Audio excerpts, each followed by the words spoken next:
Dans cet exercice, lisons l'énoncé. On dit qu'une personne placée au bord d'une rivière voit un arbre en face d'elle, planté sur la rive opposée. Elle ne peut donc pas mesurer la distance qu'il y a entre elle et l'arbre. Alors elle la voit sous un angle de 60 degrés, on imagine que l'arbre est vertical et puis qu'elle la voit perpendiculairement, et puis si elle recule de 30 mètres, elle voit alors l'arbre sous un angle de 25 degrés. On veut déterminer la hauteur de l'arbre et la largeur de la rivière. Et on néglige la hauteur des yeux, les angles sont mesurés à partir du sol. Alors la première chose à faire ici, c'est de faire un dessin, et c'est pas si simple. Alors prenons le temps de le faire, on va voir donc un arbre. On a une rivière. Nous, on est quelque part là-dessus. On est quelque part par ici, je vais juste dessiner un œil, et on voit l'arbre avec un angle de 25 degrés. Et puis on recule un peu, et puis quand on recule un peu, bien sûr, l'angle avec lequel on voit l'arbre diminue, et on nous dit qu'on le voit maintenant avec un angle de 60 degrés. On n'a pas beaucoup d'informations, c'est juste qu'on a reculé de 30 mètres. Alors d'abord, remarquez que c'est quand même assez génial, puisqu'on va réussir à mesurer la hauteur de l'arbre alors qu'on est de l'autre côté de la rivière, qu'on n'a pas accès à cet arbre. Maintenant, je vous encourage à dessiner ça un peu plus proprement, de donner des noms aux points, puis de regarder si vous arrivez à vous en sortir. Vous devriez être arrivé à peu près à ce dessin, avec le point C qui représente la première prise de vue de l'arbre, où on voit l'arbre avec un angle de 60 degrés. BC, ça représente en fait la longueur de ma rivière, enfin la largeur de ma rivière, et AB, ça représente la hauteur de mon arbre. Et puis, donc, quand je recule de 30 mètres, je vois avec un angle de 25 degrés. Voici pour le dessin stylisé sur lequel on va pouvoir réfléchir. Donc maintenant, on va essayer d'utiliser nos formules de trigonométrie pour relier des mesures d'angle à des longueurs dans des triangles rectangles. Alors, triangle rectangle, est-ce qu'on en a? Bien oui, on a bien sûr un angle droit ici, en B. Mais vous allez voir que ça ne va pas être si facile, puisque on a, pour le triangle ABC, la connaissance de tous les angles. On a 60 ici, donc on a 30 là, mais aucune longueur. Et pour le triangle ABD, on a bien un triangle rectangle avec la connaissance de tous les angles, mais à nouveau aucune longueur. Et ça, on sait que ça ne sera pas suffisant pour y arriver. Et on va être obligé d'utiliser des équations. Alors, appelez par exemple x la longueur BC et y la longueur AB, et essayez d'écrire, on a deux inconnus, essayez d'écrire deux équations. Je vous laisse essayer de le faire. J'espère que vous ne regardez qu'après avoir essayé de faire, et si vous avez essayé de faire quelque chose, vous avez dû vous dire que on allait prendre, bien ma foi, ce 60 degrés comme repère, cet angle-là, et utiliser tangente, qui est égale à côté adjacent sur hypoténuse, donc y sur x.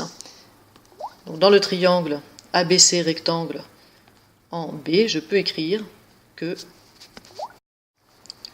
tangente de 60 degrés, c'est égal au côté opposé y sur le côté adjacent x. Et si je me place maintenant dans le triangle rectangle ABD, et je vous rappelle qu'il faut absolument se placer dans un triangle rectangle pour utiliser les rapports trigonométriques qu'on a ici, eh bien je peux écrire que tangente de 25 degrés, c'est égal à côté opposé y sur côté adjacent dB. dB, c'est 30 plus x.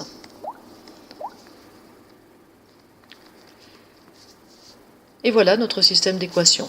Alors il n'a pas l'air comme ça très facile, mais en fait il ne pose pas de grandes difficultés, surtout si vous remplacez tangente de 60 et tangente de 25 par leurs valeurs approchées.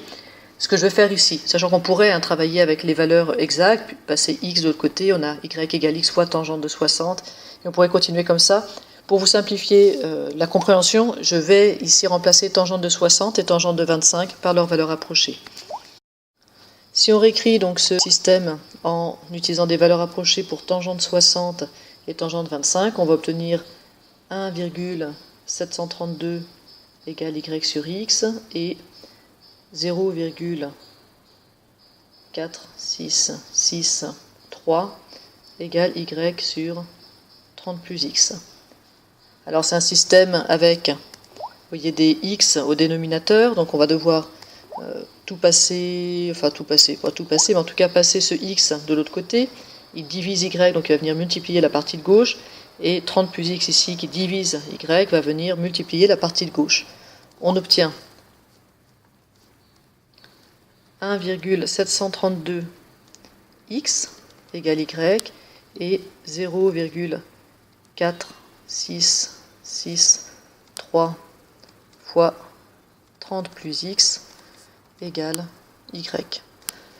Ces deux choses doivent être égales à y, elles doivent être égales donc entre elles, et je peux dire que je dois avoir notamment 1,732 x égale 0,4663 fois 30 plus x. Alors ça, je vous fais confiance pour savoir résoudre ça.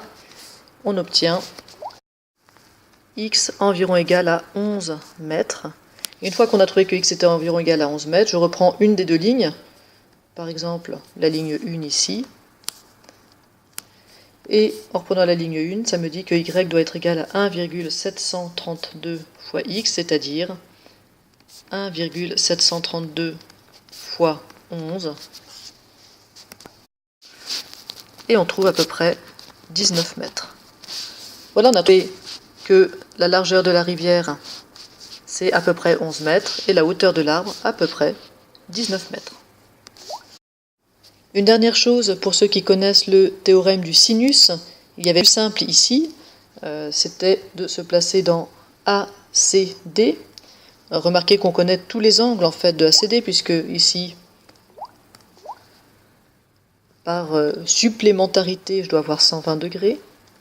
Puisque j'ai 120 degrés et 25 degrés, j'ai 35 degrés ici, puisque la somme des angles du triangle doit faire 180. Et donc j'ai en fait tous les angles, j'ai aussi tous les angles du triangle ABC. Et ça me permet d'utiliser le théorème du sinus dans ACD. J'ai sinus de 25 sur AC qui doit être égal à sinus de 120 sur AD qui doit être égal à sinus de 35 sur CD. Or CD on le connaît, donc on peut en déduire AC. Et si on connaît AC, eh bien théorème du sinus ou relation trigonométrique, on trouve sans difficulté AB et BC.